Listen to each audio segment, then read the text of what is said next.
A sum of money is divided among P, Q, R and S in the proportion 4:9:2:3.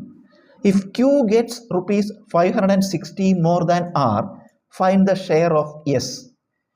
ഒരു നിശ്ചിത തുക ഉണ്ട്, ഒരു നിശ്ചിത തുക. ഇത് P, Q, R, S എന്നിവർക്ക് ഡിവൈഡ് ചെയ്ത് കൊടുക്കുകയാണ്.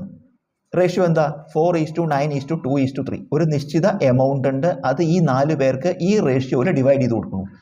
അങ്ങനെ കൊടുക്കുമ്പോൾ ക്യൂവിന് 560 രൂപ കൂടുതൽ കിട്ടുകയാണ് ആറിനെക്കാട്ടിലും. ആറിന് എത്ര രൂപ കിട്ടിയോ അതിനേക്കാൾ 560 രൂപ കൂടുതലാണ് ക്യൂവിന് കിട്ടിയത്.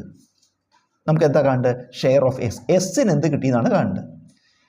അപ്പോൾ നമുക്ക് ഇതിൽ പിന് കിട്ടണത് 4x എന്നെടുക്കാം, ക്യൂവിന് കിട്ടണത് 9x എന്നെടുക്കാം, ആറിന് കിട്ടണത് 2x എന്നെടുക്കാം, ആൻഡ് എസ്സിന് കിട്ടണത് 3x എന്നെടുക്കാം. ഇതിൻ്റെ കൂടെ x ഇട്ടു. 4x, 9x, 2x, 3x. 4x, 9x, 2x, 3x.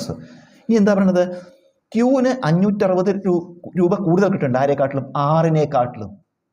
അപ്പോൾ ആർക്കാ കൂടുതൽ? ക്യൂവിനാണ് കൂടുതൽ. ക്യൂവിന് 560 കൂടുതലാണ് ആരെക്കാട്ടിലും? ആറിനേക്കാളും. അപ്പോൾ ക്യൂവിൻ്റെ ഷെയറിന്ന് ആറിൻ്റെ ഷെയർ കുറച്ചാൽ, ക്യൂവിൻ്റെ ഷെയറിന്ന് ആറിൻ്റെ ഷെയർ കുറച്ചാൽ 560 കിട്ടും. ക്യൂവിൻ്റെ ഷെയർ എത്രയാണ്? ക്യൂവിൻ്റെ ഷെയർ 9x ആണ്. 9x മൈനസ് ആറിൻ്റെ ഷെയറോ 2x. 9x മൈനസ് 2x സമം 560. ഇത് കുറയ്ക്കുമ്പോൾ 7x equal to 560. So x equal to 560/7.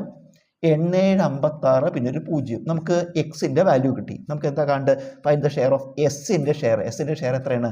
3x ആണ്. അപ്പോൾ എസ് ഈക്വൽ ടു 3x എന്ന് പറഞ്ഞാൽ 3 × 80.